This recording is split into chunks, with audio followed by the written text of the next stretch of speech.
The market doesn't know what keeps you up at night. It doesn't know when you want to retire, and it doesn't know how old you are. The simple truth is, the market doesn't care. But if you care, you've tuned into the right place. You're listening to Investor Resources, bringing clarity to the confusing world of finance. Here are your hosts of Investor Resources, Don Creech and Perry Sykes. You may have noticed there's a presidential election this year. You may have heard something about that, like everywhere. A little rematch going on in November, and many investors wondering how the U.S. stock market might perform in the months after a presidential election. So, as we have pointed out many times before, predicting the future is never easy, but using history as a guide, sometimes you can get a little understanding about how markets might react to a Biden or a Trump victory coming up. So we're going to look at how stocks perform after a presidential election, whether markets seem to be favoring Biden or Trump, and how their policies, their individual policies, might impact your personal finances going forward. So every 4 years, we hear that this might be the most important election of your life. This year, with the debt just completely out of control, lots of geopolitical instability, continued economic uncertainty. This year, they may just be right. Things really are up in the air, and this may be a really important election in looking back at it from the future sometime. But before we look at that, how U.S. stocks might perform after a victory by either candidate, let's take a look at how stocks tend to perform after a presidential election, just in general. In the 7 or so weeks following an election, there can be lots of uncertainty around how the future might unfold. But if we look at how the markets actually perform after an election, they're typically pretty average. Let's take a look at how stocks represented by the S&P 500 have performed from election day until the end of the year since 1950. That's a pretty good selection size. And when I say election day, I mean that Tuesday in November to the end of the year, regardless of whether there's an election or not. Just how do the markets do over that time frame? And if we were to plot the performance of the S&P 500 over those 35 trading days every year since 1950, it would look something like this. How's that for clarity? Now we have an idea what's going on. As you can see, stock performance has varied quite a bit since 1950, year over year. U.S. stocks tend to rise slightly following an election, or the same time period after a non-election year. The biggest exceptions were in 2008, when the market declined nearly 11% from election day to the end of the year. That was a bad year in 2008 with the great financial crisis. And then in 1998, they were up by almost 10% as the dot-com bubble just continued to inflate. However, if we do look at the average performance in election years versus non-election years, all the differences seem to pretty well wash out. Plotting the average performance of the 18 election years and 56 non-election years in the data, we see basically there's really not any long-term trend difference. While the S&P 500 tends to perform worse on average in the first few days, down here right after an election, there's really no lasting impact. In fact, the average return following an election day through December 31st is 2.3%. Up 2.3% in an election year compared to 2.4% in a non-election year. So the returns on average, they're basically the same. The median, the 50th percentile return, is similar, 2.9% in election year, 2.4% during a non-election year. So there's really not much difference between an election year and a non-election year. The same thing tends to happen. You're going to hear, of course, tons of news about the drastic difference between if one candidate or the other gets elected, depending on which campaign is speaking, of course. And it turns out that's really just not the case. Overall, the U.S. presidential election doesn't seem to have any lasting impact on markets in the weeks following the election. However, is that still true in the Biden and the Trump era? What about today? We like to know how things are going now.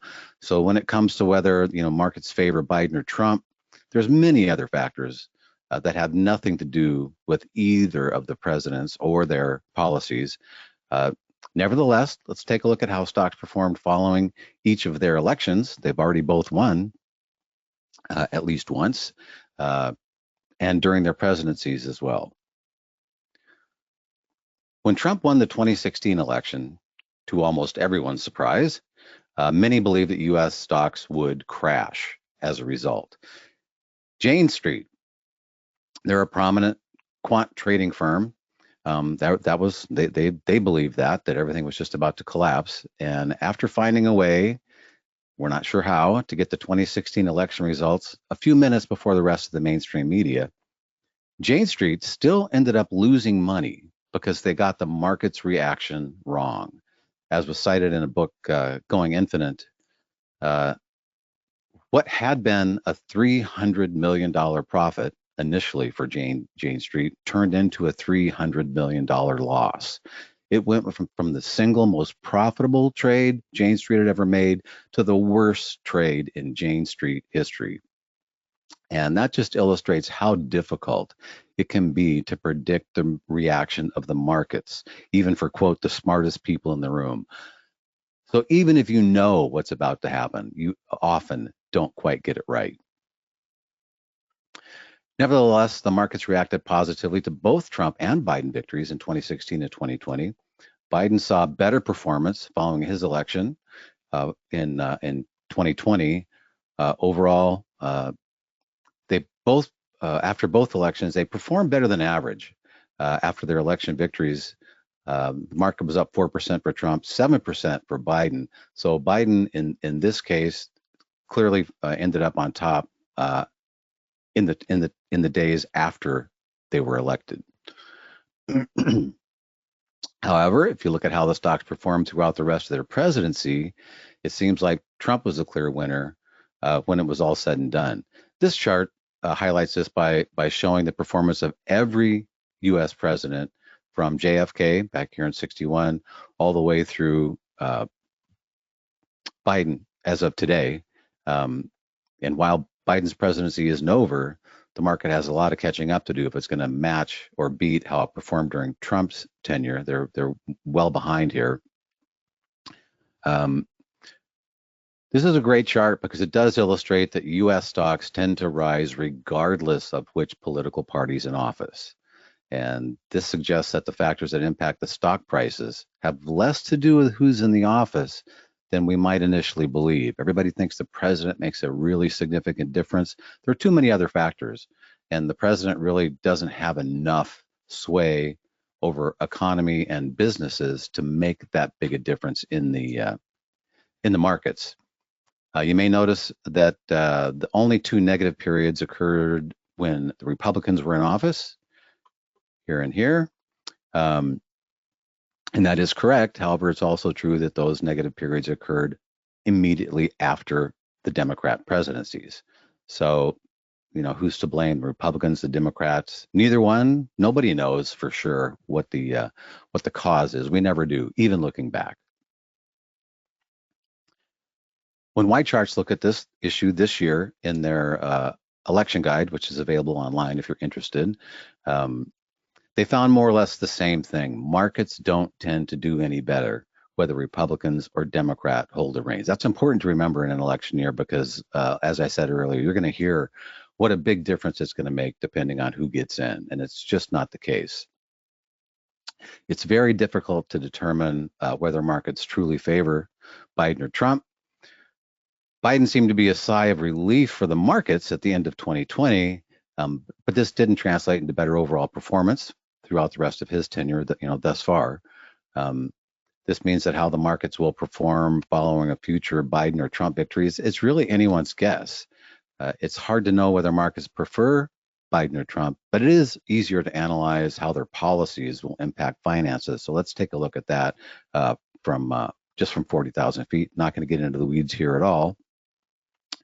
President Biden recently released his 2025 tax plan, so he's much more on the record, and he's basically raising taxes. That's focuses on raising taxes on hopefully just the wealthiest members. That's their plan.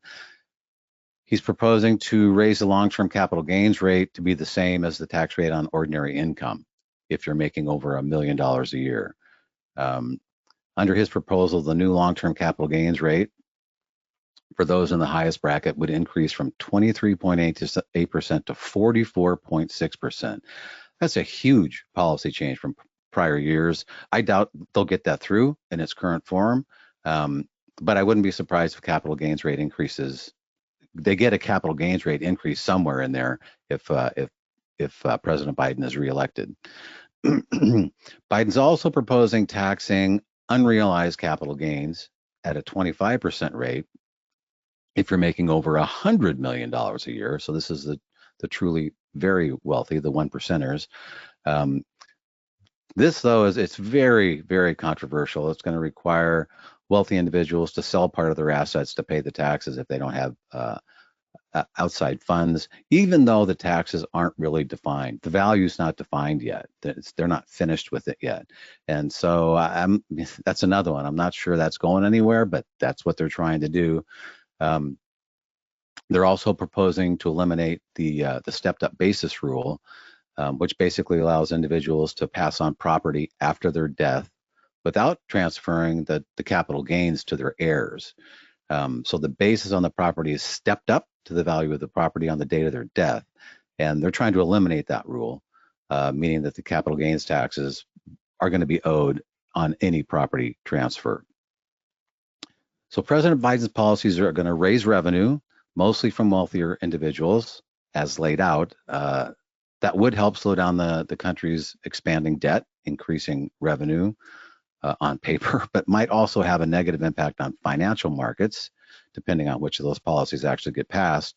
Raising the capital gains rate and taxing unrealized capital gains would incentivize individuals to sell assets sooner to avoid the higher future taxes.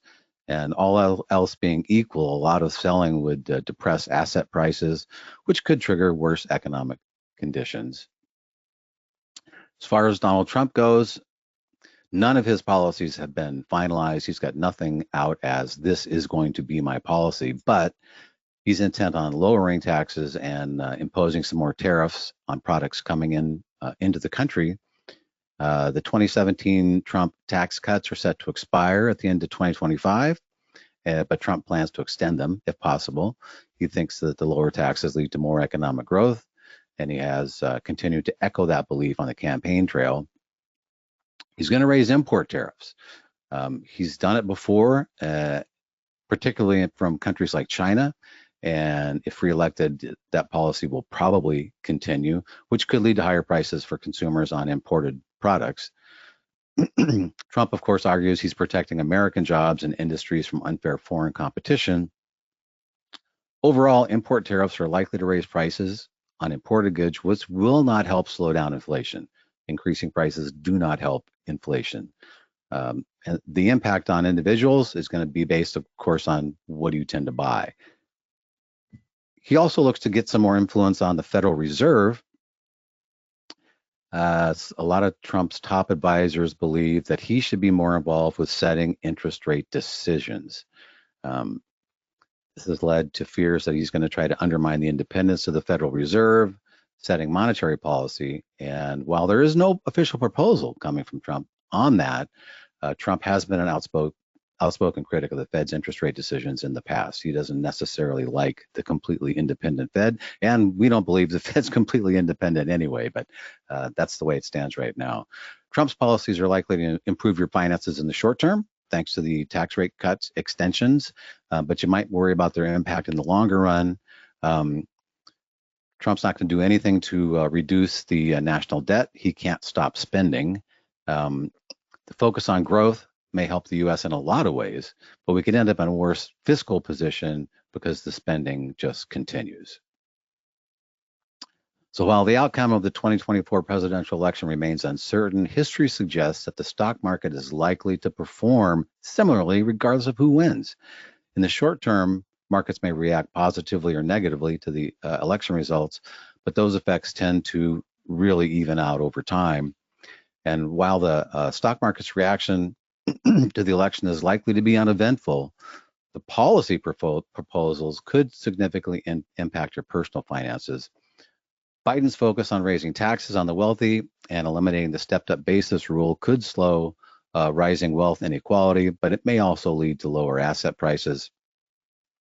Trump's emphasis on extending tax cuts and implementing some import tariffs could benefit consumers in the short term, but may continue to grow the national debt. So ultimately, the key to navigating all the uncertainty in an election year, of course, is to stay informed, avoid making emotional decisions based on short-term political events. Don't forget that even a presidential election is a short-term political event. The U.S. economy and the stock market have made it through countless political cycles before, and they're going to make it through this one as well. So no matter who wins in November, history suggests staying the course is often the best course of action. Keep your plan intact and keep your process intact. Don't change things based on who might or might not become president. There's just no future in that. Even though you're going to hear a whole lot about it, it really is a tempest in a teacup as far as your investing future goes. Don't get pushed off course by all the media. Hopefully, with that data in mind, you'll realize that it's really not that large an event for the market.